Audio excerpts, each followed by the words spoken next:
আসসালামু আলাইকুম ওয়া রাহমাতুল্লাহি ওয়া বারাকাতুহু। জি সম্মানিত ভিউয়ার্স, আজ আমি এসেছি ভারতের রাজস্থানের পবিত্র ভূমি আজমির শরীফ দরগায়।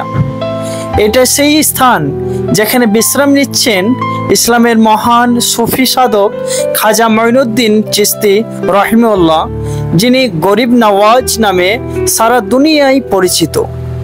তিনি পারস্য দেশ থেকে ভারতে এসে শুধু ইসলাম প্রচার করেননি, মানবতার ভালোবাসা আর দয়া ক্ষমতার বার্তা ছড়িয়ে দিয়েছিলেন। তার শিক্ষা ছিল ধর্ম নয়, মানুষকে ভালোবাসাই আসল ঈমান। আজমির শরীফের দরগায় পা রাখলেই এক অদ্ভুত শান্তি অনুভব হয়। চারপাশে ঝলমলে সাদা মার্বেল, সুবাসিত গোলাপির চাদর আর মোনাজাতরত মানুষের চোখের পানি, মনে হয় যেন ছোঁয়া মাটিতে নেমে এসেছে। প্রতিদিন হাজারো মানুষ এখানে আসেন দোয়া চাইতে, কেউ সন্তানের জন্য, কেউ আবার রিজিকের জন্য, আবার কেউ শুধু মনে শান্তি খুঁজে পাওয়ার জন্য। বিশ্বাস করা হয় এখানে করা দোয়া আল্লাহ তাআলার কবুল করেন ইনশাআল্লাহ। উরুস শরীফের সময় পুরো আজমির শরীফ আলোকিত হয়ে ওঠে।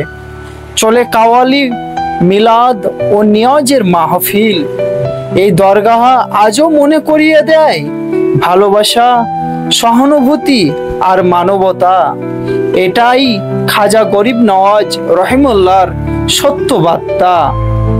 আসুন আমরা সবাই তার শিক্ষা মনে রাখি, সবাইকে ভালোবাসি, কারো কষ্ট না দিই আর আল্লাহর পথে চলি। যদিও ভিডিওটা ভালো লাগে, লাইক শেয়ার করতে ভুলবেন না অবশ্যই।